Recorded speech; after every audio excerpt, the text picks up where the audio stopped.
Whew. Good evening, ladies and gentlemen. Welcome to another edition of the Madness Basketball Podcast. Myself, DK, TP. We are about to dig into all the good news, and some of the bad. I guess we'll start with the bad. It looks like,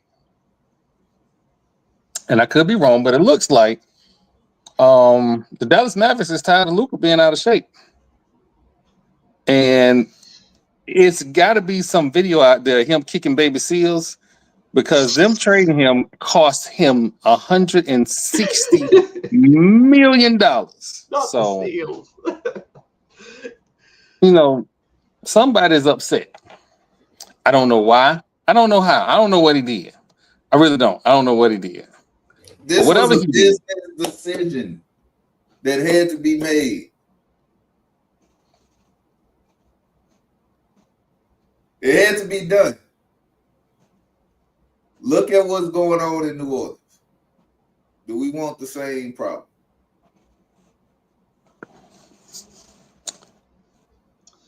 There has been a slow trickle of little information nuggets coming out of Dallas. Trainers talking about how he was not willing to be in shape or condition. Somebody said something to the effect of him running around in one of those fat suits. So that's a problem. Yeah. There was talk of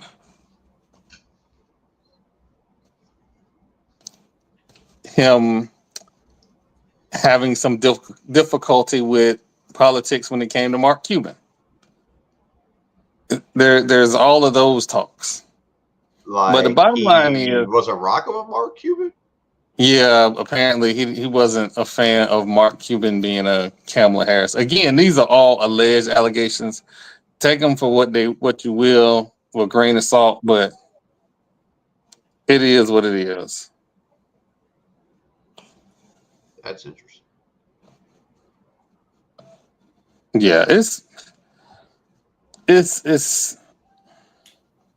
too much. If I'm being honest, it's too much. Like everything going on, it's too much.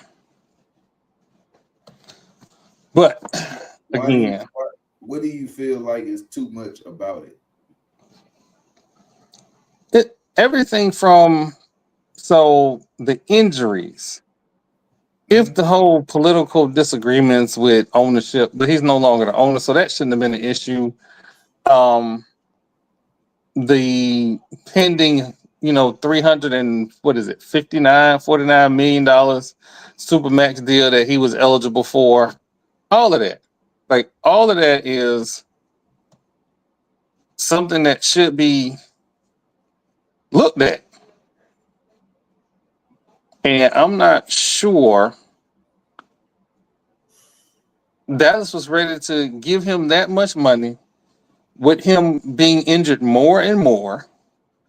It's a lot. You bring in pieces to win a championship, and he's been injured, the last 10, 15 games or so? Mm-hmm. Yeah. And you're going to give him, he's showing you now, before he get the Supermax money, he can't be trusted.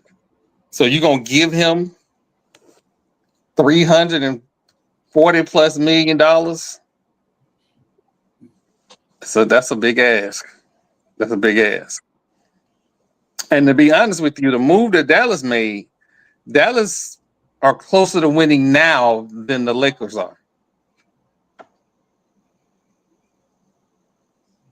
In my personal opinion, I'll put it that way. You said Dallas is closer? Yeah. Yes. That's what you said. Yes. I mean, in actuality, the Lakers are ahead, but like from 4 to 12 or something like that. There's like a 4 game. Yeah, no, I'm like, talking about schematically right now. This trade doesn't help the Lakers win now. I mean, the way that their lineup is currently constructed. And you could argue for both lineups, but, like, honestly, I like the Kyrie, Clay. I guess it's going to end up being P.J. Washington, Anthony Davis, Daniel Gafford. That's not a bad lineup if that's what they decide to roll with. No, that's not a bad lineup at all. At all. I mean, LeBron James is showing us, even at the age of 40, that he's the best player in the league. Yeah. Even at 40 years old. Which is insane. So I'm not sparking the GOAT conversation. We're not talking about anything else besides what he's been doing right now. He just dropped a triple-double on y'all, if I'm not mistaken. Yeah. Their issue is no true big man. And getting rid of Anthony Davis, I agree, does not help them in the scheme of how are y'all gonna beat teams in the playoffs that actually have big men and can rebound at a high level. Oh man. So I don't like that for them. They gonna they play the Rockets. You have nobody for sequence. You play. Look, I'm in the city, man. You go to OKC. What you gonna do with Chet? Man, I'm in the city. Everybody lost their damn mind on Saturday night. Man. Like literally, like I was on a live with Timona. And then we were just talking about the schedule. And next thing you know, all we heard was somebody put in there talking about AD about to be fine in Dallas. Hold on now. First of all, let me AD's still in LA. So I'm like, let me check and see. So I went and checked my ESPN out. And lo and behold, I was like, you know what? It had to be, it had to be a reason why he did that, because of the simple fact that, there was some things that were discussed. If it was some things that were discussed at first, and you're not putting your energy into it. Plus, he's coming up. He was getting ready to come up on the Supermax deal, which that Supermax deal was going to be about $400 million. The Mavericks ain't got that. We got the money, but we ain't got that type of money to put in for somebody who's not going to abide by what we want for him as an actual superstar. But that's fair. It was like the city is just like they still confused. I looked at it as, when you think about it, it's still a business. It is. Yep. And my bad, man. I ain't showing my face. I'm literally sick with the flu, bro. Oh no, you straight. Listen, I'm fighting with my PC. Me and my computer are fighting right now. We was almost 10 minutes late. So trust me, I understand. But this is what happens when you program on your computer and podcast on your computer. I need one for each. So, but I mean, good news is that AD seems to be okay with it now. Yeah, he's okay with it because they mean he'll go back to playing the 4 instead of playing a 5. Yeah. Which he been saying ever since he was in New Orleans, that he told people, I don't want to play the 5. I am a 4. Let me play the 4, and you're still gonna get pretty much the same results. Playing the 5, basically you going banging with dudes that's probably about 40, 50 pounds more than who you are, than you. So and he would be considered an undersized center. He's 6'10". Mm-hmm. And when I look at matchups, we can create mismatches, right? Using AD, when we play with the lineup and we go small, now we put AD at the 5. Now that puts pressure on the other team if we're looking at now we want to run, we want to get out and move. But then if we want to go back and we want to have twin towers down there, you got to have a 5 because you don't want 2 4s. I would rather have a true 5 playing with AD. So And we're gonna have Gafford playing the 5, AD right. playing the 4, and then when Lively comes back, he's the other guy coming in playing the 5. Yeah. So But so what I y'all gonna also do if y'all imagine, get, what happens if y'all get KD? That's more points. Nigga will lose their shit. Excuse my Yeah. language. but Yes, again, it's- like I just don't know a world where you guys keep Kyrie and get KD. I just don't see how that happens. Just money wise, I don't know salary cap Well, wise. You guys have well, it depends on what KD is on. If he's on the last part of his contract, you you're basically using for a rental. Now, Oh yeah, if this is KD last if chance. KD wants to resign, he can resign, and then Kyrie had already resigned anyway. Kyrie resigned last year. Mhm. they would need to make a $51 million. It would have to be Kyrie. But here's the thing, though: if Mark Cuban was still in charge right now, do you even think this trade goes down? Hell no. Nope. Thank you, Hell no. thank you. Because the reason being is because he put butts in seats. That's why. AD will too, though.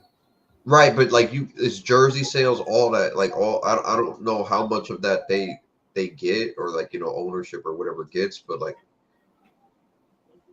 business wise, that wasn't really like the smartest move at all. Like in terms of like money right now, I guess. I'm gonna just call a spade, right? Luka appears to the non-African American demographic, and in a sport that's dominated by mostly African Americans, when you have that face that can relate to all sides, it gives you more flexibility as far as marketing, as far as viewership, because you want to tap into the other demographic. You want the white folks to watch. You want this place to watch. You know what I mean? And I think moving Luka hurts them in that department. Sure. What do But you think about that, Doc? the thing is that we were so used to having like for 21 years we used to have Dirk. Exactly. Like we had Dirk moved, anything that we wanted, it was it was centered around Dirk. Mm-hmm. So when we thought we got Luka, okay, he's gonna come in, he's coming in, he's gonna get that tutelage and that knowledge from Dirk. When Dirk retired, it was like, okay, it's your team now. Right. And See he how took you them fit. to the finals, Right, he took it to the finals. It's your team now. But which is at the same time, here's the thing: you can't. We got to when we need you for stretch runs. You can't be injured. You got to take your conditioning seriously, right. and that's the main thing. That's the reason why it's like, no, we're not going to go with this new management group. We're not going to go to we're not going to go with this full time. And if you really think about it, Nico Harrison was hired by Mark Cuban before Yeah. Cuban turned over the team. Right. Like he was hired by Mark Cuban. So But Mark Cuban don't even have no say, but he's like owner emeritus, which uh he just gets seats. man, that man gets seats. He still live here in Dallas. Like he went like Mark Cuban here in Dallas couldn't do no wrong. Put it just like that. Um, but at the same time, since he sold it, because the reason why he sold it was to actually try to get a casino here in the state of Texas. Right. Mm, And so that was the thing. Like they get a casino, he gets part of that. right. But he couldn't be a majority owner. No, he's a minority owner. But I'm saying he couldn't do that being a majority owner. No, he couldn't do it. Not like that.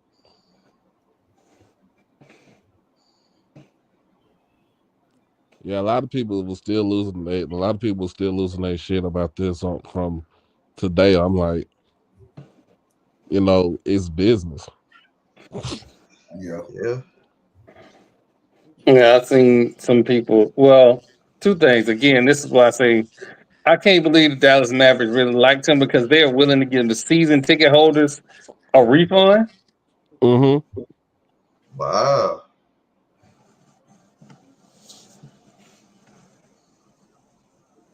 That's cool. That's deep. I kind of mess with that. I mean, that's giving your fan base an opportunity to have a voice or have a say so. Yeah. Because imagine buying season tickets because Luka is your favorite player and then he gets traded. Some people gonna keep their tickets, and then others are gonna be so unhappy with the decision to move Luka that they're gonna relinquish those tickets and get their money back. And the choice to have an option, right, says that they actually care about the fan base. Agreed. So I like that option. You know what I mean? But again, from a manager's perspective, yeah, that's a great thing for management. But it also says, look, we don't he had to go. Yeah. He had to go. And again, I'm waiting on, it's a few little podcasts that's getting little snippets of, people who worked with Luka. Well, he was, he didn't want to really condition and all this other stuff. I'm sure it's gonna be some more that come out. I am sure some more is gonna come out. Of course. So, boy. Well, that was one trade. Darren Fox got his way, and he made his way to San Antonio. Yeah, I'm a I little still sad don't. about I don't think that makes them a winner. that. I No, don't but think He once that. went from again, one small market it's team for to their another small future. market team. It's for their future though. Because he's gonna sign there too, because that's the thing, his contract was coming up. I mean, So and plus he's from Texas, so At right. least That's the other thing. San Antonio has a culture of winning. yep. That's one thing that can be seen as a positive because Sacramento are historic losers. Like I don't know a nice way to say it. They just have not won. They've had good teams in the past. I'll never forget the Mike Bibby, Peja Stojakovic team, right? See, well, they had an opportunity to go deep into the playoffs. They had a lot of success, but they didn't have the win. You know what I mean? They never got a ring. And historically Sacramento has not been a great place. Like I don't know if it's the owners, the general manager making the decisions, but they just have never been able to get over the hump and produce a championship winning team. Greg Popovich, one of the greatest coaches of all time, if not the greatest coach of all time. He's the greatest coach of all time. It's night and day as far as culture goes. And now you're playing with Wembley. You get to learn from Chris Paul, who is at the twilight of his career. So being under that tutelage and getting able to really grasp playing point guard, I get CP ain't made it to the promised land, but he has been one of the top point guards in the league for a long time. And the knowledge that he has about the game, maybe if he can pass that on to De'Aaron Fox, De'Aaron Fox and Wembley can go on and bring championships to San Antonio. They're gonna need some other players. They're gonna need some help. But that's me being objective as the Rockets fan. Fuck them. I don't care. I hope they all lose. Ain't the Rockets at first place right now? In the division, yeah, but in the conference, be number 3. Mm. So yeah. I like that dude Sangoon right there. Yeah. He undersized, rebounding baller.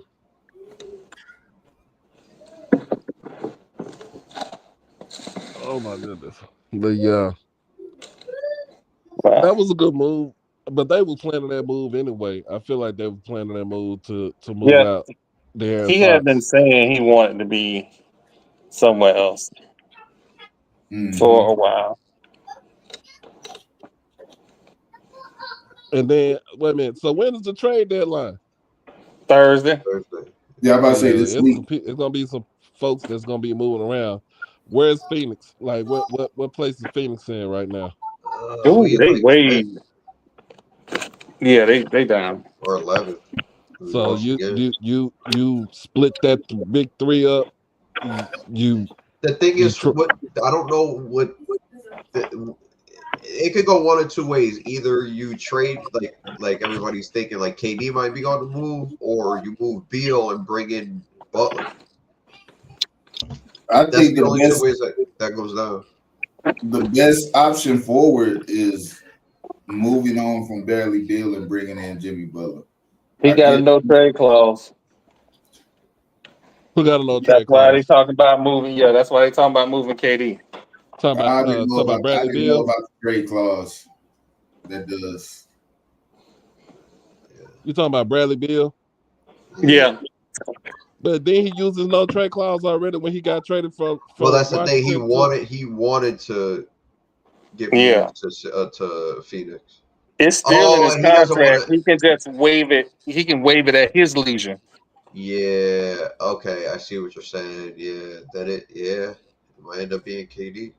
See, a dude like that, I would not even gave him a no trade clause because that's. It was already part of the contract when he had. Yeah, Washington didn't have a choice. Yeah, Washington didn't have a choice. That was this whole experiment with KD and Bradley Beal.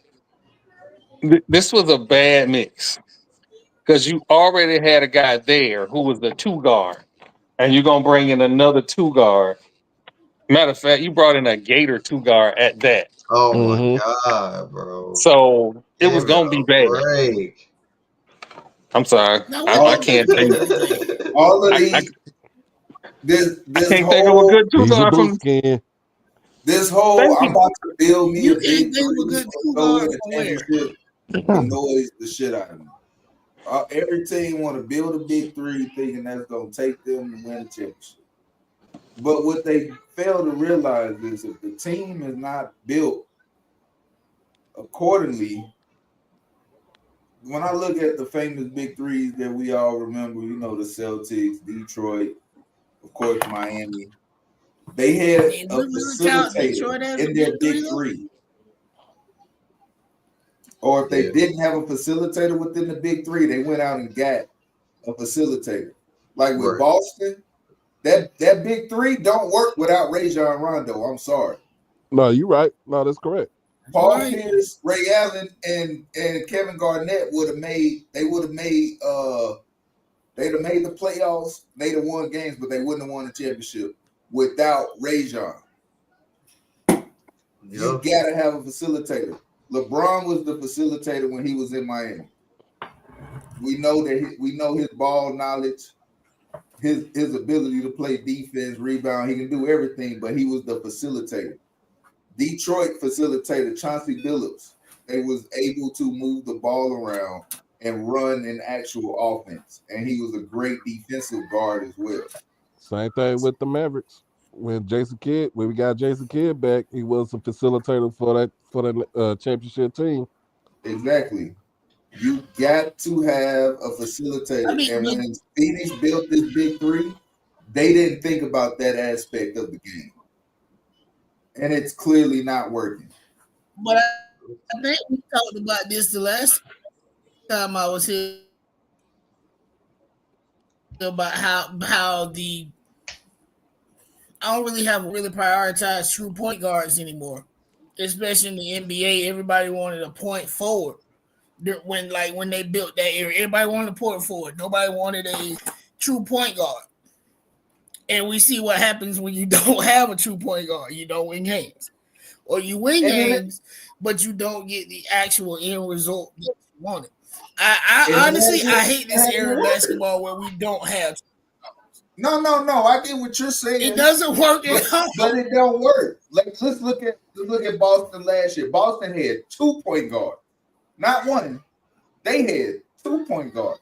Derek White and Drew Holiday. Saying the same both thing. ran the point. We both want point guards back. Yeah, you gotta have a point guard if you want to be successful. If you want to win a championship, you better have a facilitator on the court. You got to. Agree. Look at that. So Dallas last year they have Kyrie and Luka, right? And not a true first point guard, but a pass first, set a offense point guard. He was a traffic cone, literal traffic cone. Like y'all, and going into the series, we talked about it right here on this podcast. I said, look. I'm gonna give y'all the breakdown right now. Going back to last summer, I said, look, Luka and Kyrie gonna both average 30. It's gonna be 60 between the two, and then Jaylen Brown and Jason Tatum go average 30, and it's gonna be 60 between them two. What's gonna decide this series is the role players. Is Drew Holiday, Derek White, and Al Horford gonna do their job? And is Gabbert and the rest of the Mavericks gonna do their job? And what happened? Drew and Derek and Al Horford took care of business. Dallas role players did not. And that series was easily won by Boston. We know what the stars are going to do. But when you don't have a point guard that can play defense or facilitate, going against a team that had 2 great point guards that can facilitate and play defense, it was a wash. I don't think they stood a chance. Barbecue chicken. Luka would have had to average 45 a game. And it still might have been enough. He would have gave up 52 a game. See what I'm saying? Traffic cone. Listen, it was over for me and Luka. Man, it was over for me and Luka when 6'9" and 270 pounds. You gotta go. You got to, man. The people cannot be too fat. Listen, I wish I could blame Tom Brady for this one, but I can't. Like, bruh. Oh my god. Oh no. What's going on? I'm trying to figure out why they just not saying that he was fat when he got in the league. He was. He ain't been skinny since he was 16 in Euros. He has always been fat. Look, they tried to paint. Look, I'm gonna give y'all a funny story. They tried to paint him as having an adult body because he had weight. No, he was overweight. Like, let's stop playing. He was fat when he got here. No, hey, he Luka Mama used to dress him in the Husky side. 17. He been that way his whole life. That ain't just art. Oh god. Oh god. But what do you do now? What's the path forward? Because you gave up a lot to get AD. Now you have AD, Kyrie, and Klay Thompson. We got some scores. You got defense in the paint. You can bring in Gabbert, but you still don't have a facilitator. They're trying to get somebody else. Yeah, they're trying to get KD is one of the people that they're trying to get right now. Does KD fit? How much money they got over there? That makes zero sense to bring in KD. They role players are trash, Jamal. That's why they have so much money. No, I'm not saying that role players are not. So you gonna front load with Kyrie, Yes. AD, Yes. KD, and what the hell is his name? What, Klay Thompson? No. Clay, yeah. Yes, and Klay Thompson. So you can't play them you can't play them all night. At some point, you're gonna have to sit one of them down. But look, if they don't, Especially Clay. If they didn't move Luka, now we got to pay the Supermax next year. So, in a way, using the big brain, we just saved ourselves. They might be able to. They just saved themselves a lot of cap room by moving him. Yeah, when you look at it though, it's all about. It depends on how much. If you go after KD, how much do you got left on his contract? How much does he have left? KD's worth $51 million. In reality, but in reality, the Mavericks not going to pay. Kyrie have left in it? Kyrie signed. He resigned last year. Yeah. No, not on the contract. Oh, and Dallas is under the first apron already. I am going to go out and give you 30, 40 points a night. But shit, he doing it right now. But how much does he have left in terms of how much you're gonna pay him? You can't tell me not Kyrie. You can't tell me KD not gonna demand a supermax. You can't tell me that. You're not gonna get no supermax. Was he all NBA last year? Wait, no. If you get traded, you lose supermax. No. I don't think KD can because of his age. KD can't get a supermax, and neither can Luka now. Yeah, Luka can't get a supermax, and AD can't either. I don't think AD was going to qualify. Nope. Unless he won all NBA, I didn't think he was going to qualify. But before last season, you could damn near set a calendar by when AD was gonna get injured and not play a game before last season. That's cold, bro. Am I lying? That's cold. You ain't lying, but that's cold, bro. But I'm not. I'm being for real. I got into an argument with a dude on Twitter about. He was like, he called me a K. I'm like, I'm not a K. I'm not a hater. It's just he missed the glass over there. Like, let's be honest. Before last season, so no, nobody is gonna pay him a supermax either. None of those dudes that the Mavericks got right now is worth a supermax deal. Even if they get KD, he's not worth a supermax. But see, that was the whole thing when we try to tell Luka, hey, you got to get yourself in shape. You got to get yourself in shape, because if you're not going to be committed to us, then why am I going to pay you $400 million? That was going to be that was going to be his supermax deal. But when I say it, I'm wrong. Yes. Well, at this point, I'm convinced that's why you invite me every other week, because I'm gonna say it. Again, when I say it, see, it's good when it comes from somebody else, but when I say it, I'm wrong. I'm fat shaming. That's but whatever. I don't know if it's your timing or your delivery, Troy.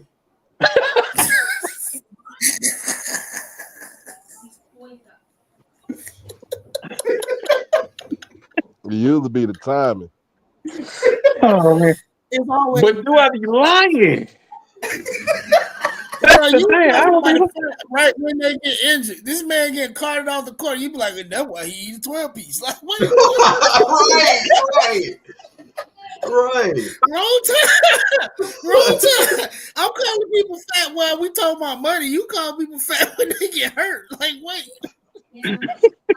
I mean, if it leads to it, but he don't be wrong. Like I said, it's just the timing and the delivery be, you know what I mean? It'd be off. Oh man. Oh God. Oh. Now, actually, while we're talking about Zion, that's what I was expecting to move, not Luka. I was expecting something involving Zion, not Luka at all. The reason I don't situation think too. Mm-hmm. Zion is in the same situation too. He got so many damn clauses in his contract about his weight and stuff. It's like he ain't fulfilled none of it. He hasn't fulfilled none of that contract. And then he was going to be the next only one reason for why I Supermax. was saying Zion over Luka is because at least Luka has produced. Like, yeah, he a little tubby, but he has produced. Like y'all have won games because of Luka. I can't say the same thing about the Pelicans though. if I'm being honest, Anthony Davis never really impressed me based on his time at the Pelicans. Like, he put up some numbers, but I wasn't impressed. That's because he was no, that's because he didn't have Anthony Davis fan, but I'm like being truthful. Like, young Anthony Davis was a menace. They didn't give that man no help. Until Boogie got there. It was just him in New Orleans fighting for his life by himself. Until Boogie Cousins got there. Yep. And then him and Boogie had one season? Yeah, one and good Boogie season. was there one season before they traded him, before he ended up in LA. Yep. Or wherever the fuck it is. Yeah. So they honestly never gave him a fighting chance. And I don't even know who to blame at this point. Like, I think Swing Cash is the GM now. She was over basketball operations before. So it's like, okay, do the owners not want to pay? Did the GM at the time not know what the fuck he was doing? Like, what was going on? Oh man, the Pelicans is where you send a player when you just want him to know that he been playing with y'all too much, and you want to send him to NBA Siberia. That's the Pelicans. It used to be the Clippers, but it's the Pelicans now. It's the Pelicans and it's Sacramento and Washington. Wow. Those are the black holes of careers. Utah Jazz. Utah, no. Utah got Danny Ainge. They ain't been good since Stockton and Carl. For real.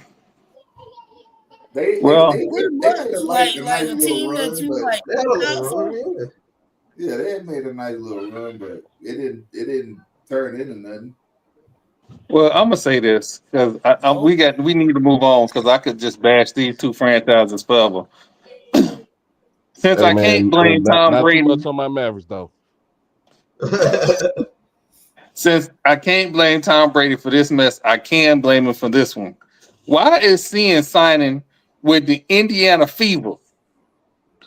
Why Tom Brady can't leave my franchises alone? He need to find something to do. It's other models out there that he can go chase down. He need to find something to do.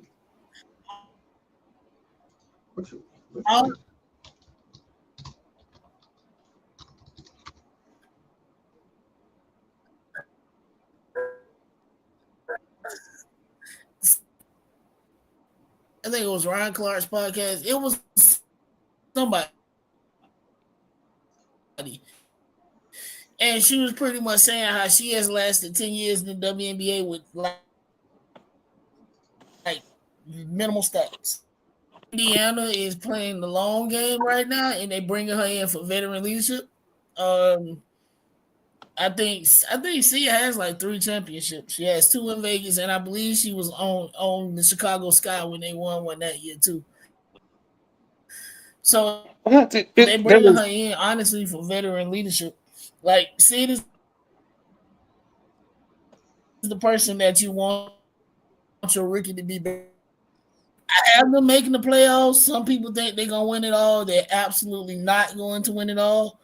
No, I see what they're doing. I think they are getting serious about building the franchise around Caitlin Clark and Aaliyah Boston.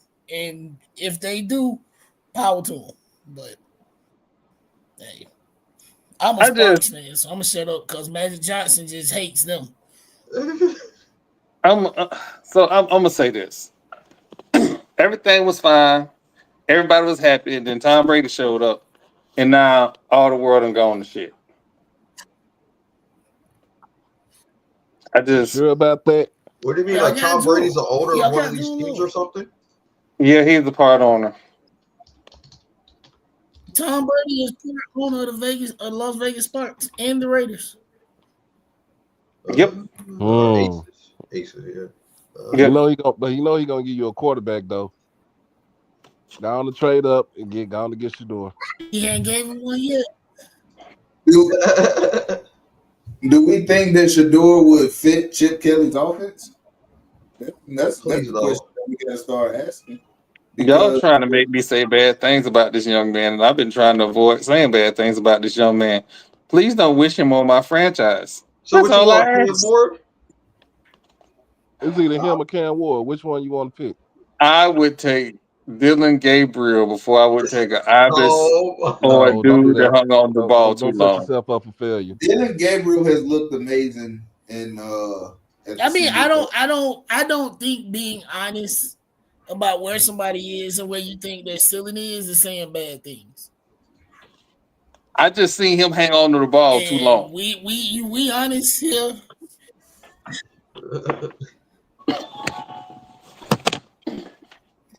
When you see a dude hang on to the ball for as many times as he has, just this season, I can't Shador does tell hold you. on. He does hold on to the ball extremely He long. holds on too long. That's what I'm We saying. saw That's not saying nothing bad. That's something we all saw. those are facts. Well, we saw it first on the big stage was when they played Nebraska and got their pants pulled down. It was ugly from the start. I think he threw a interception throwing out of his own end zone after he held the ball too long and just lollipopped it to the sideline short and gave them 3 points. And it just went downhill from there. And in every one of their losses, I've seen him struggle to decipher defenses, which is something that you have to be able to do in real time in the NFL. Look at the Jaden Daniels model, how he was prepared going into every game based on the technology he was using to get his mind ready. Because you can have all of these physical attributes, but if your mind isn't trained going into the game, then the game is gonna move too fast for you. And when it was already moving too fast in college, I don't see it going well in the league, especially if he goes to a team that is not already built for success. It is. Who was his quarter? Who was the QB coach at Colorado? I'm not sure. I don't know because they changed staff so much though. No, but that might be the problem. Like if you as a head coach, you have bought in Warren Sapp because your line sucked. You think that your QB is the next best thing, but you don't bring in a QB coach to get him honestly ready for the next level. You're doing a disservice. When they first got to Colorado, they brought in an offensive coordinator from Ball State or wherever it was from the MAC. His whole thing was he was. I remember he was from Kent State. Kent State. I hope it wasn't Ball State. When I lived in Indianapolis, that school was known for drinking and partying. Yeah, so they brought in that guy. I lived 5 minutes from Ball State. What you said you did? Yeah, in Muncie. So I honestly used to live in downtown. I used to live off of Fifth Street. I used to live downtown. Yeah. I used to work out in Greenfield. So everybody I worked with went to Ball State. My direct manager said that Ball State was so bad when he was there that they added a $500 charge for people living in the dorms because they used to throw couches out the window. Hell no. So yeah, Ball State, when you look at schools in Indiana, think about Florida, right? You got UF, Miami, Florida State. Then you got like some all the way at the bottom. It ain't FAMU. You got something all the way at the bottom. Like all that Ball State in Indiana.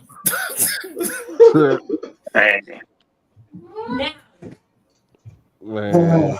That's the most No, broke but he down was from city Kent. I ever Like he lived was from in Kent my life. State, so his offense was like 45th in the nation at the time when he was the head coach at Kent State, and then they let him go. So he came through. He came through Colorado that first year, and after that first year, that's when like the offense wasn't moving, and he demoted the guy, and that's when he brought up Pat Shermer. Yep. So the guy that he originally brought in to Colorado 2 years ago, I think he went to San Diego, ain't it? He San went to Diego San State. Diego State. Yep. The problem wasn't the off. Well, it wasn't Shador and it wasn't the offense coordinator. That dude brought in an offense that was run first and run fast. You was running the ball like every 15 seconds. That was the problem. I But that's mean, the that's And thing. still But time, in the sense, but that's the thing that you needed for Shador. Because remember when he was in Jackson, man. When he was in Jackson, that second year he was in Jackson, that's when we got a run game. You see, when we got a run game, Savion came in and saved them because it was some games. It was some games that year where uh he supposed to have about 4-5 sacks. But you got Savion running for like 150, 160 yards in a game or 200 yards in a game. You know, it took pressure off of him. And it also took, it took pressure off the offensive line too. Because they that not take sitting. pressure off of everybody. When Yeah, you it got took pressure somebody off of running for everybody 200 because yards a they game, not sitting there. everybody can breathe a little bit. The O line ain't got to sit in pass protection all the time. Yep. yeah. Yeah, like I said, I ain't want to just bash on the kid, but yeah, no, just Hey, not I yet. think we said what we had to say without being. I don't think we being mean. It's the truth. Like Yeah. it's the truth. I mean, But at the same as long time, as they I don't draft feel his like your ass to Raiders did. Jacksonville, I'm good. But at the same time, I feel like the Raiders going to make that move to get Shador. Just because he got his ties with Tom Brady.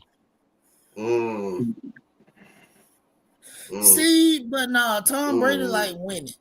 Tom Brady likes winning. But that's true. That might be true. But why would he even talk or be around Shador in the first place?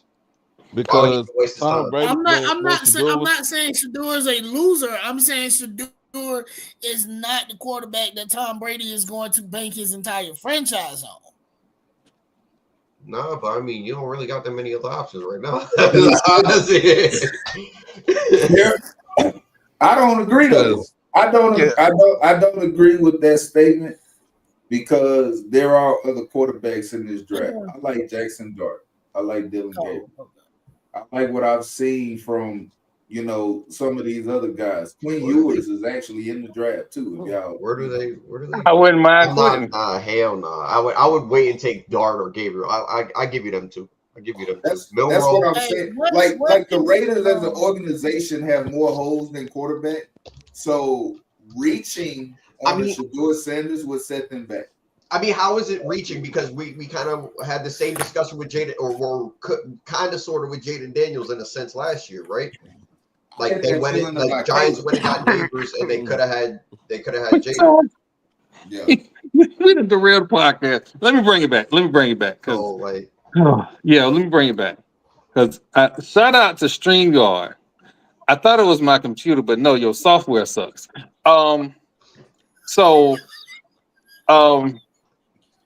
Yeah, no, we 49 minutes in, and all of a sudden I can't get in the StreamYard.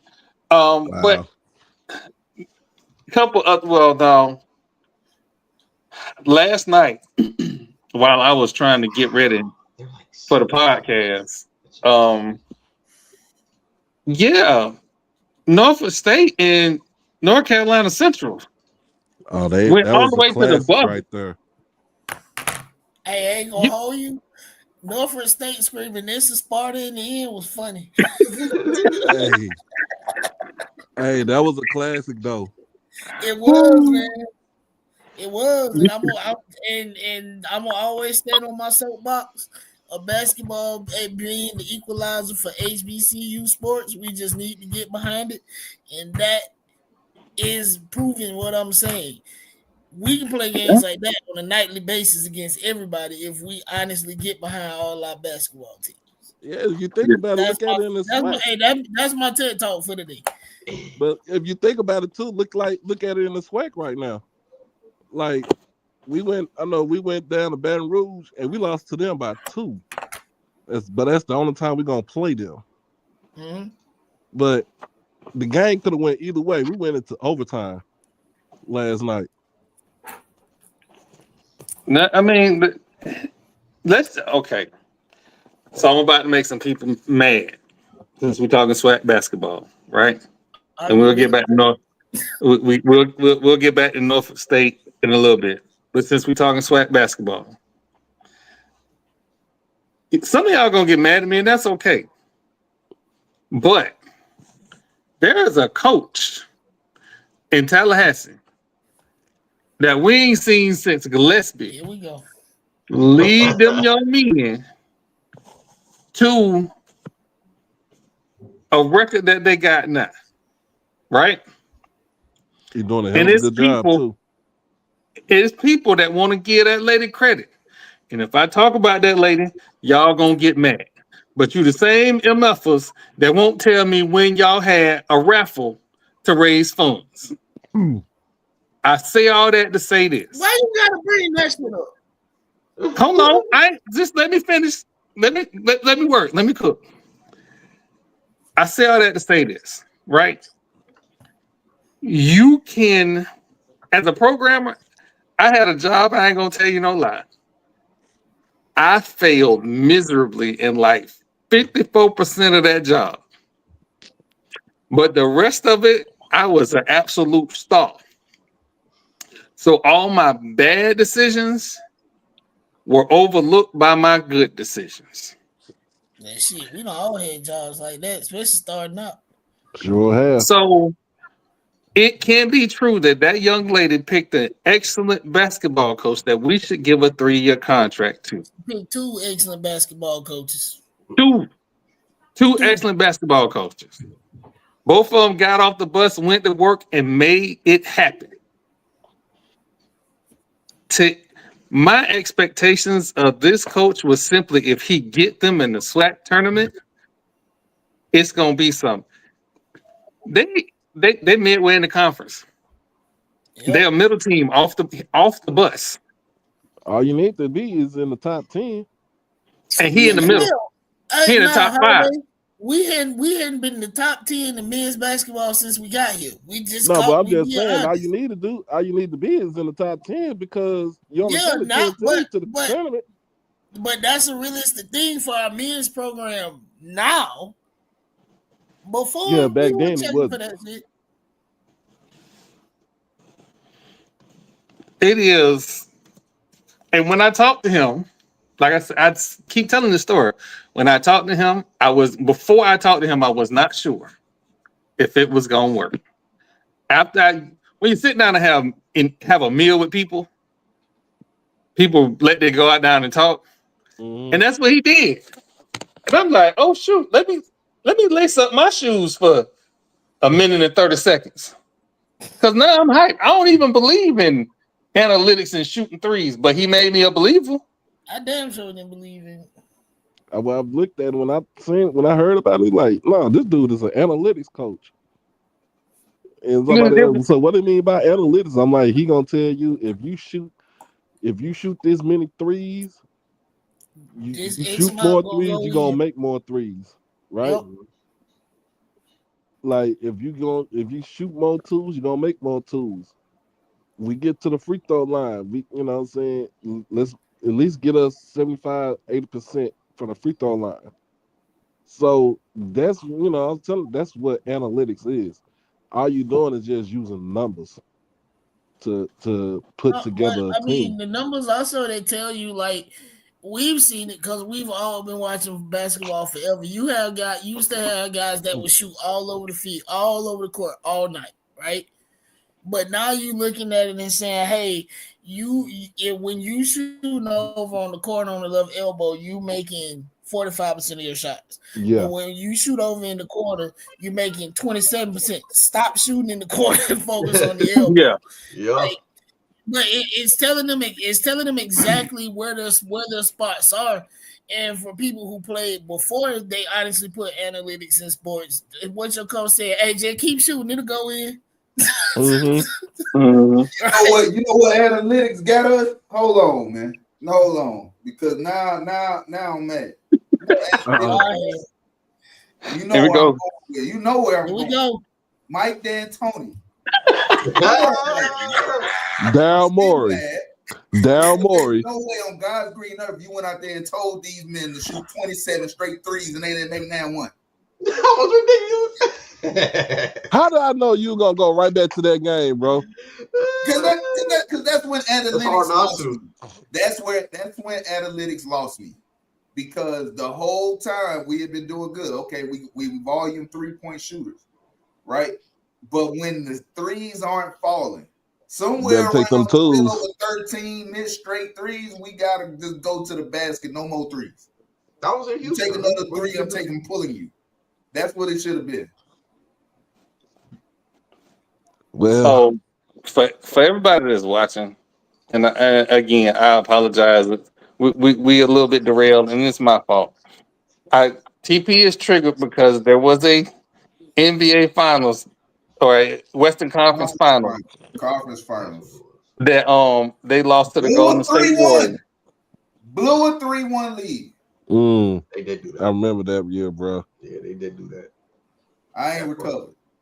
But come on, man. To be fair, you know who was refereeing most of them games. Come on, man. Y'all was Don't care about sabotaged from the Scott start. Fisher? Yeah. Fuck Scott Fisher. Yeah, y'all was sabotaged from the start. Nah, fuck Well, him. again, but it's time for us to be honest and get the board of directors on board, or board of trustees on board, and get this man a contract. Hey, I think they blocked my IP address at this point, so y'all gonna have to do it for me. I mean, hey, fast fan, right is right. Coach Pressure got a 3-year deal. Nobody better than that. He comes along and they don't want to give him a 3-year deal for whatever reason. Like, get a man a contract. We know the reason. We I said, we do. We absolutely do know the reason. But hey, like I said, there are people around HBCU land that want to have discussions about how that person was done, and the byproduct of that is Coach Perry not having a 3-year contract. And like I said, I posted it on Twitter. I 100% believe. no, I mean we all said it before he even coached the game. We all agreed that was horrid, and in the event that something happens, it's gonna be hard for us to replace another coach because everybody see it, Yep. So, but getting to the other, well, I'm gonna say this real quick.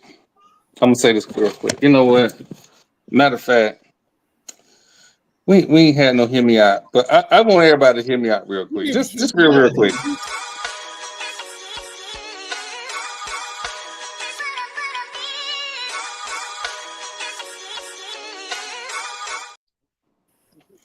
Hey, so we're talking about SWAC basketball. And at some point, we need to acknowledge how beautiful our SWAC women coaches are. Yeah. Absolutely. Because they have been making the rounds. And I was like, oh, I didn't. And no, they dressed to the nines at these games. Nines. I forget which coach it was, had on Gucci. It was Gucci down. Gucci down to the socks. What is That that? was Coach Don Thornton right there. Yeah, that's I like Coach Thornton. That Batman. No. I'm just, Yeah, I Coach ain't trying to cause no Coach trouble. Thornton be the one that be dressing down. Shit, I done interviewed her about 4 times already. I wonder why. Hey man. Hey man. You know what? We're gonna get First on. of all, she a Jacksonian. You about to get that man in trouble. We're gonna move this on. We're gonna move this on. Hey, ain't no wrong with it. Shoot. Ain't no shame in my game. I ain't got nobody. Shit. I ain't got nobody. I told you she was fine. Oh no. What? But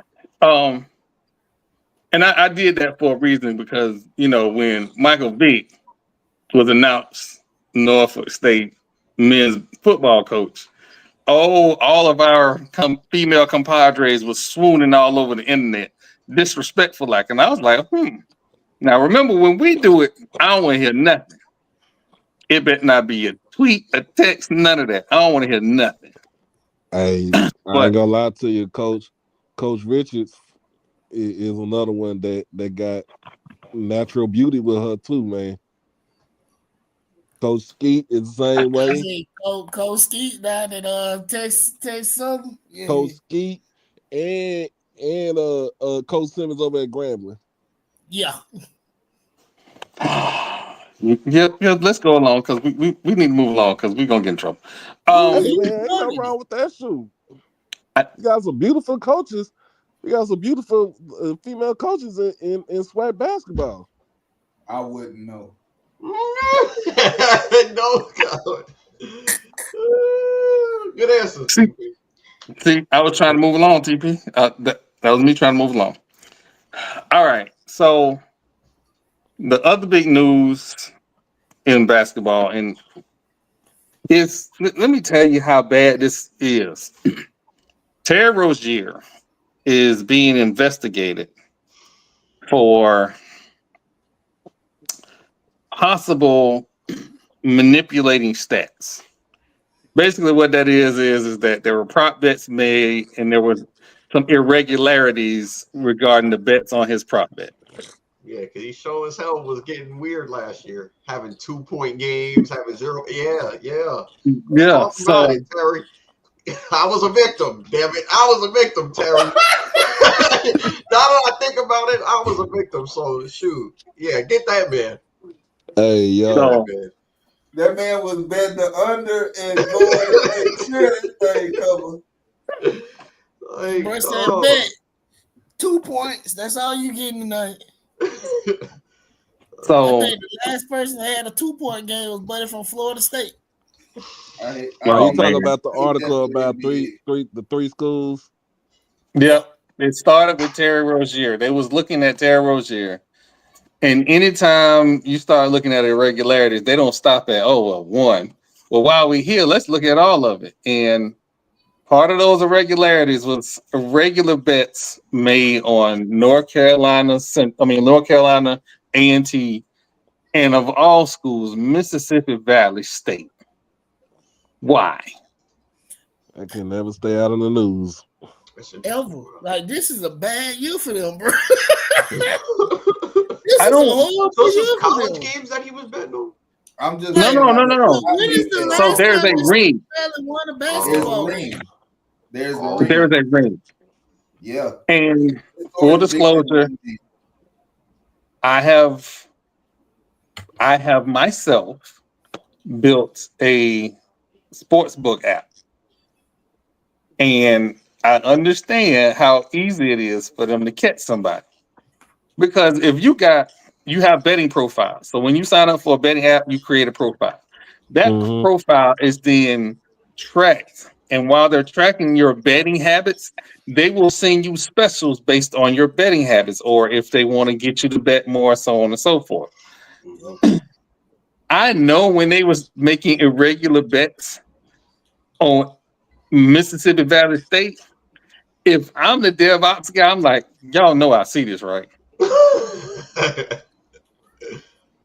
It's way too much money on Mississippi Valley State.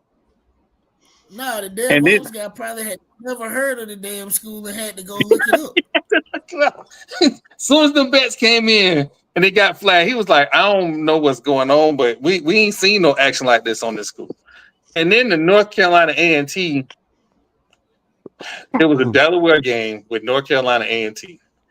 The line moved from Delaware by 1.5 to Delaware by 4.2 by half. Do you know how much money you got to throw on the game to make the line move like that? Because you move the line to cover the sports book to make sure they don't get shellacked. They got shellacked anyway. First and foremost, though, Troy, when you sign your NLI, isn't there a provision in there when it's talking about gambling? Yeah, that you're not supposed to gamble. Yep. There's also student code of conduct. So yeah, he got it going and coming. Well, not he. The players got it going and coming. And I want to make an announcement real clear. I spoke with an alumni who at North Carolina A&T who said the suspensions were not. This is supposed. This is all alleged. Was not involving gambling. So those 3 players that were suspended just recently, supposedly that's not about gambling. Dang, so they're gonna have some more. Here's the thing. So this was last year though. So who's to say that any of those kids are on the team now? Or like there. Yeah, they were still there. Oh yeah, that team is basically intact. Oh damn! Oh Lord! Oh well, they cook. They cook. Yeah, they lose. Hey, the leading scorer for A&T, Landon Glasper, he's gone. He's out of there. He's out of there. I mean, we know the NCAA is on their last leg, but they definitely gonna have something to say about it. What the NCAA did to Michigan should have been a warning that they don't even need hard evidence to start punishing you. Showed up. What they did to Headache Smith. Everybody forget about Headache Smith. Oh, I forgot about Headache. At Arizona State, man. SMU. It's definitely SMU. Was SMU gambling or was that improper? No, that was just they were just paying players. Yo, they was playing SMU, boy. They NIL before NIL. I mean, that's what I always say, whole man. Football team driving Mustang GTs, you know something is up. They wasn't even hiding it. When I said that the best football player that came through SMU was driving a gold Trans Am that was paid for by another booster at another school in your conference, and you decide not to go to that said school, and then the booster for SMU was like, "Hey, man, this car in your grandma's name. Come on now, come on up to Dallas," and that's what happened. Shoot, I remember when Troy's favorite school had a whole bunch of guys running around in them Eddie Bauer Expedition Fords in the 2000s. Oh, don't even get me started. Yeah. Don't even get me started. Matter of fact, when right after I left Florida State, we had a quarterback that got caught up gambling. You sure did. Got caught up gambling. What the heck that boy name is? Y'all had a couple people because if Adrian McPherson got in trouble over some dumb shit too. AD McPherson. Yep. Yeah. And the wild part is while everybody was writing the articles about it, hell, I grew up 45 minutes from Florida State. I remember my brother was sitting at the kitchen table on a Sunday reading the Tallahassee Democrat, and he was like, now everybody in Tallahassee know why that boy was there, because the check was his and the booster paid for the radio. Why they doing this, I don't know. I ain't finna go there. Allegedly. But this whole A&T thing, I have a couple problems. One problem I have is with the AD But I also understand that when the feds start investigating and ask questions, you might not be allowed to say nothing. Sure, like So it's a bunch of us that want to say, hey, the AD need to say these guys didn't get suspended for gambling. At the same time, he might not be able to because I called the feds to see, hey, what's going on with this investigation, and I got no comment. Yep. So that just lets you know how big this could possibly be. now be like what Mr. Ford be saying. They need to take their ass back to the MEAC. Yeah. Well, I Hey, mean, now with that AD, hey, you know what? Whatever happens with this, if that AD get ousted, they just might. They just might go back. They just might, because right now I think it's the AD, the current AD that's holding them in the CAA. and now let's be clear, Eastern Michigan, you ain't off the hook either. Your name was in that in them allegations too. So it is serious. But Yeah. again, all of this is alleged. Hopefully, well, not hopefully. I am 85% sure that the NCAA is going to drag their heels. I mean, not NCAA. The Fed's going to drag their heels, just like they did with that Adidas investigation. And your boy, from Arizona, they had him on tape, and he got away scot-free. So again, I think they're more going to go after the gambling ring and not necessarily the schools or the players. So we will see how that shakes out. But y'all, Natalia Latin from Florida State has been or is on the National Player of the Year watch list, averaging 26 points a game. Mm-hmm. Balling. You know, 26 points a game is a lot. And it's not like it's just her averaging 26 points a game. It's other people that are hooping that I'm starting to look at Brooke like we might need to make sure we lock her in for life. Hey, Brooke not leaving Florida State. So yeah, like listen, when if she say it's Booster might want to try and figure out how to get her some Don Staley money. you better believe they figuring that out, because the other thing is Coach Leonard Hamilton has decided to step down at the end of the season.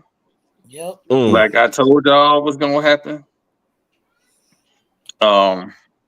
He, I was there when Pat Kennedy was there, and Pat Kennedy was one hell of a recruiter, but a terrible coach. Coach Ham was he surprised me as a recruiter, because he wasn't getting the top 5 players in the world, but he would get good players and get the most out of those good players. And again, he would go to the mountains in Europe and the jungles of Africa and find some of the best players in the world and make a run in the NCAA. So I can't take nothing from him. He has done a yeoman's job with what he had to work with. And I would be remiss if I didn't say, fuck Rising Spear. I hope they CEO every morning he wake up, he stub his toe. May his milk forever be spoiled when he opened his refrigerator. Damn. I hope that organization, everything that is bad in my life in this moment has to do with Rising Spear. So, but you know how we got to the lawsuit, right? Rising Spear didn't pay them kids. That's because they gave the football team all the money. See what that young man. 2-10. I get my haircut at the same barbershop the football team go to. When all of them there. The parking lot is full of Hellcats. Mm-hmm. Hellcats are M3, and one dude was sensible and got a Honda. Hell no. Bro, I kid you not. If you ever come to Thailand, well, you probably be here. You coming down when y'all play us next year? Bro, That's shoot, we coming off of the trip to Vegas. Yeah, y'all are. Damn.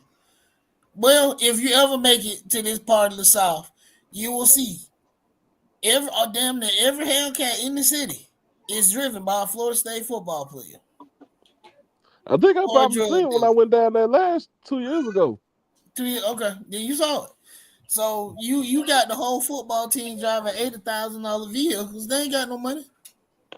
That make no damn sense right there. And I've seen it. Tallahassee is this big. I Yeah. get my hair cut at the same barbershop. Like, all right, fool. And everybody leaving out of Hellcats. it is. Well, see, there was a time when there was a young man who thought he was going to be the next Kevin Garnett. He was rolling around back then in a $50,000 Yukon. And I said, he can't be. Ain't no way he going to be playing next year. Can't be. And he turned pro and did not get drafted. But again, I digress. Scotty Barnes. No, this was way before Scotty Barnes. I can't even think of his name now. But yeah, no, he was one of Pat Kennedy boys. So, but that don't just happen at Florida State. That happens all over the state. Nah, definitely everywhere. The damn Bull Gators in Gainesville by themselves. It ain't no other school in Alachua County but them in a small ass junior college. I know.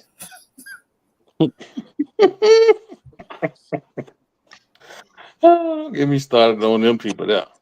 I know. So, I want to make sure I hit everything because sometimes I be forgetting stuff. Oh, softball season has started. Y'all about to see an unusual amount of trash talk between about 5 people on Twitter over women's softball. Hey, we number one in the division. Here he go. Have we even played a game yet? They just started it. No, We're gonna start this week, I think. Because we just played our orange and green game on what was that, Sunday? Yeah, that was Sunday. Orange and green game was Sunday. Starting is crazy. So, it's about to get disrespectful, and I just would like to shout out to all because listen, listen. I know Marlo ain't here, but them people in Daytona, they always hollering about their ski masks and don't handle business. Why are y'all putting on ski masks? We see the risk. School across the street from the project. They ain't got no damn choice. Yo, I said it. Tell them to come fight me. Well, we got National Signing Day tomorrow. Yep. Yeah, that's the other thing. National Signing Day has just lost its luster. No, thanks to the portal. Honestly, no, it's definitely. I don't want to blame it on the portal. I think media outlets and fans don't pay enough attention to it like we used to. Yeah. They don't. So I think if sports media starts honestly like refocusing the lens on these guys and these girls that are coming out of high school that are like a lot of them are generational talents that's gonna get passed over due to the portal, then we'll refocus our vision on what we on how fast we expect teams to get good and what we expect out of people that are honestly teenagers and still growing and they awkward as fuck because they don't know how to work their body yet. Like, you get what I'm saying? But as a fan, I still look forward to National Signing Day. Yeah, I'm looking forward to it too, man, because I know yesterday I was looking, even though I was at the hospital, we had got a commitment from a defensive DN from Delaware. Out of all places of Delaware, I think he was 4-star DN. So I was like, ooh, look, the way I look at it, the way I see it, we just reloading. Ain't nothing to be, to me, ain't nothing to rebuild because we got pretty much most of our team intact. But we just reloading, because we gonna make another. The thing is, we making another run at that Celebration Bowl. Everybody making a run at the Celebration Bowl. There's Unless three your name teams is in the Valley. SWAC that got celebration trophies. Unless your name Valley. That is true. See, or Pine Bluff. Definitely. You know what? The fact I can't this time, and this time only, I can't let that SWAC stand at that my fellow Seminole down there in Valley. T-Buck is not down there in Valley. He gonna make them respectable. Will that turn into a celebration bowl? I don't know, but he gonna make them respectable. Bro, if he can win 5 games, boy, Hell, if he win 3 games, he's a success. That's what I'm saying. But it's this one school in Texas that's ducking that smoke from us. They said they ain't want that smoke. Southern? No. You talking about TSU? Prairie View. Mm. They ducking that smoke. They said they don't want to play us in the regular season. They want to see us. They want to see us at the SWAC championship game. But so yeah. You know what? No. Because they actually got a good coach this time around. Oh yeah, they do. I'm not gonna lie about that. But Jackson from Valdosta State, they actually have. I'll put it this way: if he can get some dogs to go to fucking Valdosta, Georgia, and if you don't know what Valdosta, Georgia, good. He shouldn't have that much hard of a time getting some people to come 45 minutes outside of Houston. Yeah. I don't think it's gonna be that much of a jump.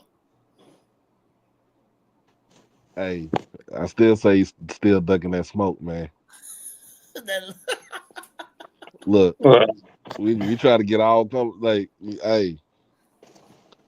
Cause the thing is, we ain't played look, we have not played Prairie View since 2019. The only time we played them was in the SWAC championship game.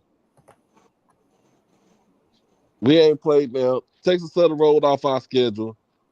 Pine Bluff rolled off our schedule. We got Grambling for a conference game. We got Southern for a conference game.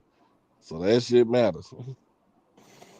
You know what? I got a question because apparently when y'all go to Grambling, it's some ghosts of the past that jump up and bite y'all. Bro, that's the hole. And I didn't believe it until I saw the game. If you never been to the hole at Grambling, it's voodoo out there, bro. But that's all right though. We're not gonna be at Grambling. We're not gonna be in Jackson this year. We're gonna be in Vegas.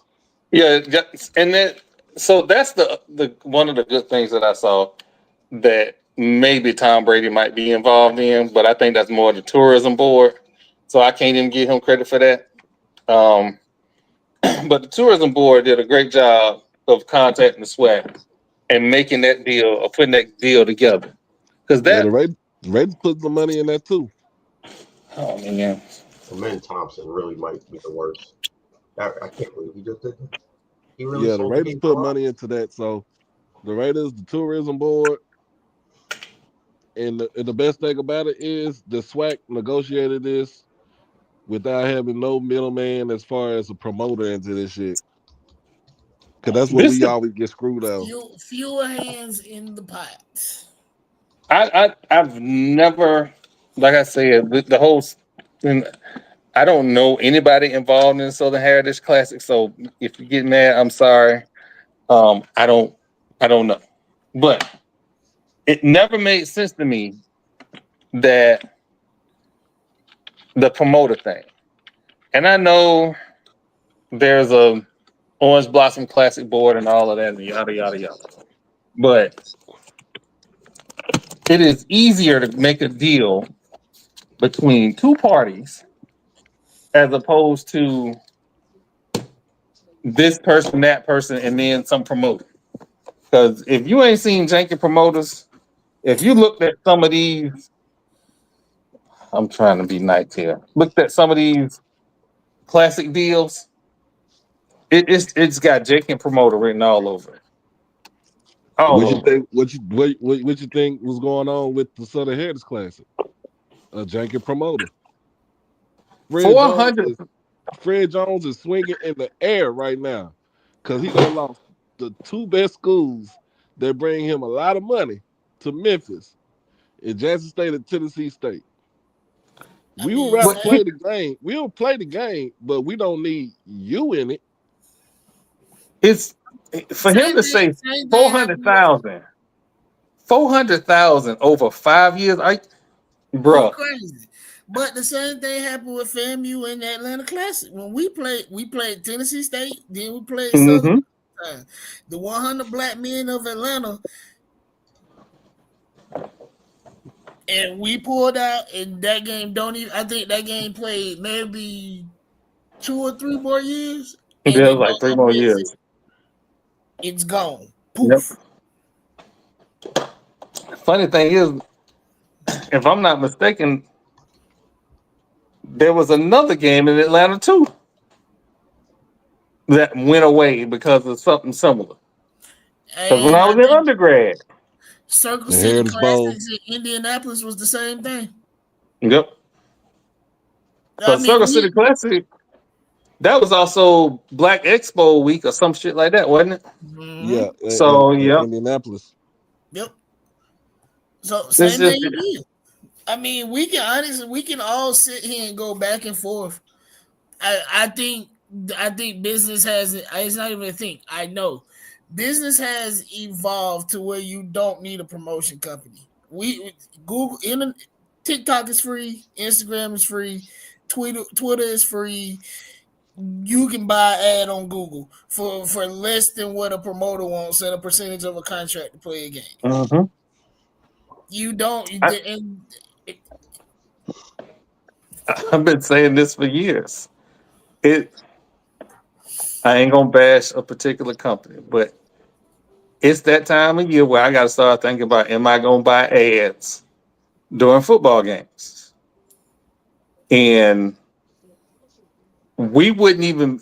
There would be no me beating no dead horse every other day if I never found out that the money for them ads don't make it to where I thought it made it to. Point blank, period. Like we talked about on the other podcast about these media rights deals and all this stuff. There are conferences actively underselling their media rights value just to be on the mothership or be on Fox. Underselling it. And the only thing I hope is that the people in power in the HBCU land do not do so. Because it does not matter how many people goes to the games. It does not matter how competitive the teams are. What matters is when them people sell ads to these Fortune 500 companies, that HBCU fan bases have the highest discretionary spending of any fan base. That is the value of media rights deals. Them people will fool you and tell you all kind of stuff. But the truth is, if an ad plays, the fan base that watches that ad, do they buy merchandise? And the overwhelming answer with us is we do. No. Oh, we do? We do. We do. We do. We do. We do. I mean, but even past that, even if you look at the economics that are generated in the city when HBCUs have games.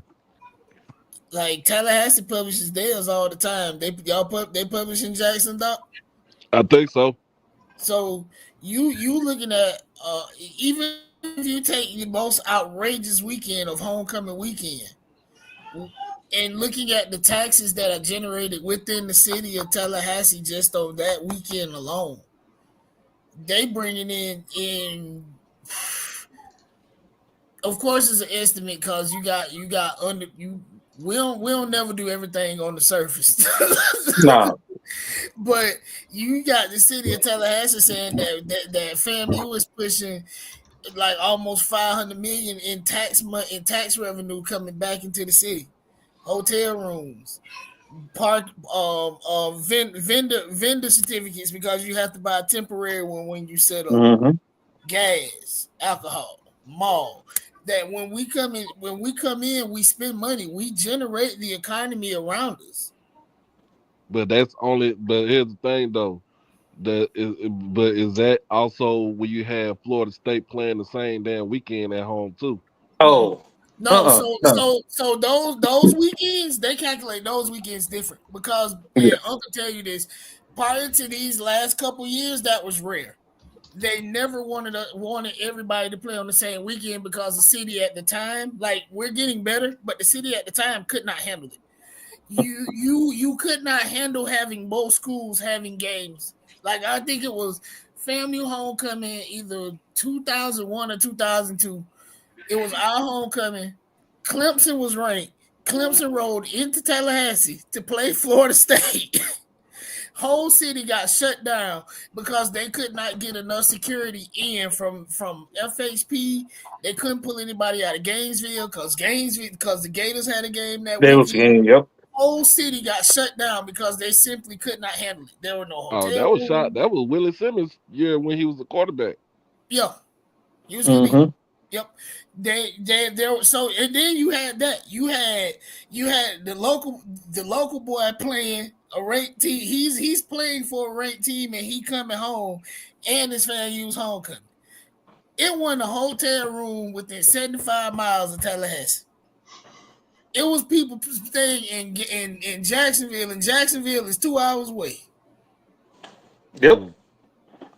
So now they're a little bit more apt to it now because the city's infrastructure has grown. But before, shit, you couldn't pay them to let both schools play on the same day. No amount of money. Well, I think when we play y'all on the 1st of November. Oh, it's 2 games that day. It's 2 games that day. 2 games.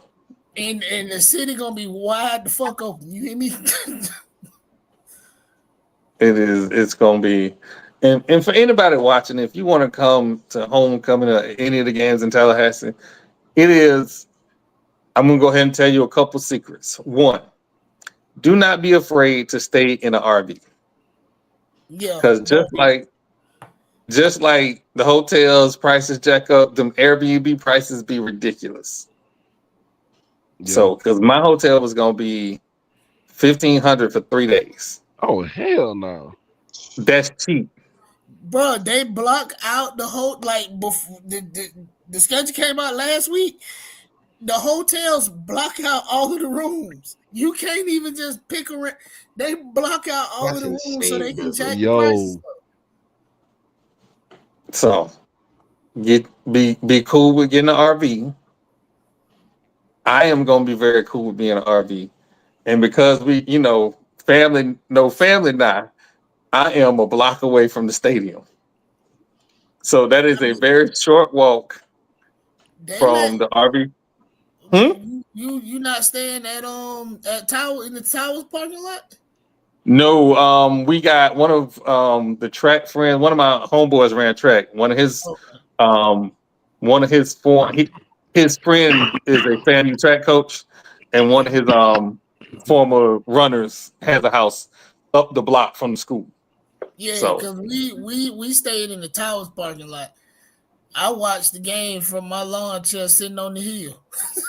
Man, all right. I'm back in the day. That hill. Leave that alone. Leave that alone. Leave the hill. Leave that alone. Okay. Leave that alone. Leave that alone. I know that's a sore spot for a lot of people, but anyway. It was the good old days. But I'm gonna start some more stuff. Bring back the cannon. Anyway.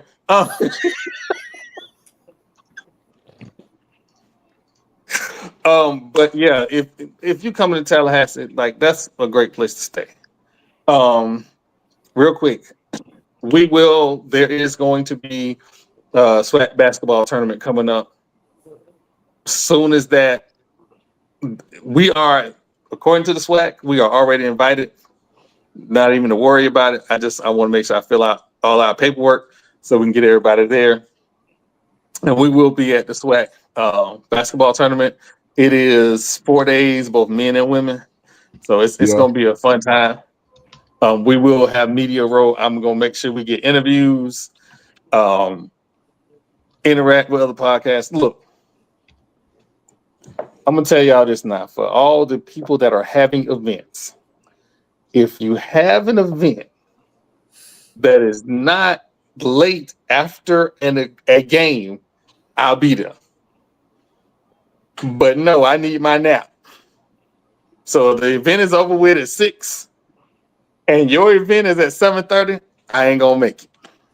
It sounds like an old man right there. Because I was at the Celebration Bowl and Josh and them had that little mix or whatever, and the game had just ended. I needed a nap. I had walked around that stadium. I needed a nap. Oh, yeah, you were tired. And Mo was talking about, man, you want to go out? I was like, no, you got it. And went to sleep. He was tired. Tired. Mm-hmm. So much as man. Hey, TC, if I get to Vegas, I gotta hook up with you, man. I got you. You do know that I'm debating that game, right? Because we play Southern in Baton Rouge that same day.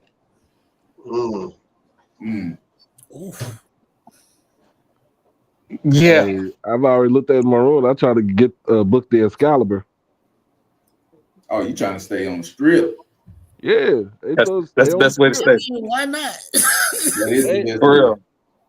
I understand why somebody is always on the low end as far as like the strip hotels.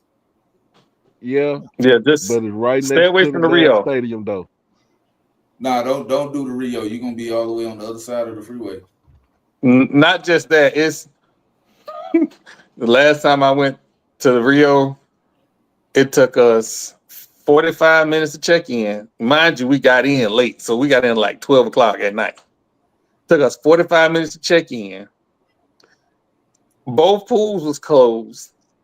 It wasn't nobody on the casino. Man, it was like a ghost town in that thing. I was like, okay, y'all ain't got to worry about me no more.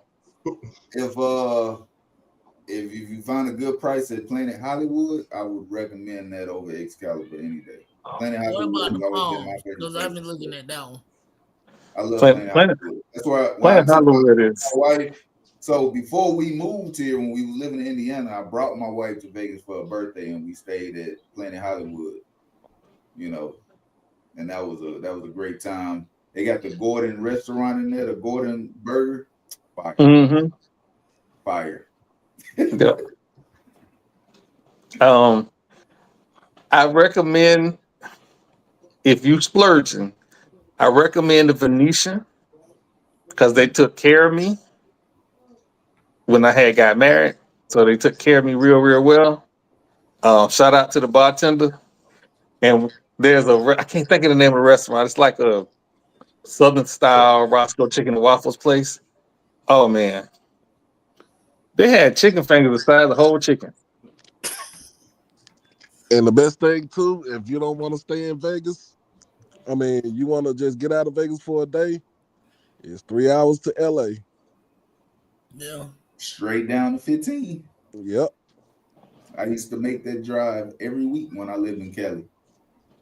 Coming here. But look, I'm going to tell you right now, the worst thing you can ever do in life is try to drive to LA on a Sunday night. That sound bad. Because everybody trying to get back into town. Everybody trying to get back, yeah. I came out here for the weekend. I tried to go home. I left Sunday afternoon, like around 1 o'clock. You didn't get back until normally a 3.5 hour drive. I didn't get home till 10:30 p.m. Oh hell no! Jesus. Parking lot on the highway. Yeah, but bro, Vegas is doing a whole bunch of good. Like they got a lot of stuff going on. So like, You got this, but before then, you got WrestleMania is going to be in Vegas. That's honestly what I want to go to. I'm not those even going to hold tickets you. are running minimum $1,500. And that's why I want to be more. I want to go Yeah, so bad, got- but 15, and that ain't even a good seat. $1,500. Dude I work with, he bought tickets for him and his son to go to WrestleMania. Dude came out of pocket about $3,300 after it was all said and done. God damn. I'm looking Yeah, at you should have Beyonce. came when it was in Tampa. Right. I'm looking at Beyonce tickets, so I already know them finna have my damn credit card in a chokehold. Are you in Vegas? Nah, I think she want to go to either Houston or Atlanta. Okay, my wife was thinking about going to the Beyonce. Boy, you going to the Houston, man? Just want to let you know. It's a blindfold. It's a whole different scene down in Houston, man. Wear a blindfold. Boy, Nick gonna be hurting by the end of it. We just gonna go to the Atlanta show. I already know what's going on in Atlanta. We gonna play it safe. Yeah, no, yeah. Beyonce in Miami. But again, I want to thank everybody coming out for the Basketball Madness podcast. I know we normally do our end of the show, but we're gonna do it a little different this week. One, I want to thank TP for coming through. I know you've been sick. Next week, we will dig deeper into Unrivaled and into the WNBA offseason because their season will be here before we even know it. And I will have reasons to choke Tom Brady. But that being said, for everybody on the Madness Basketball Podcast, myself, TP, Jamal, DK, Doc, we are out. Peace.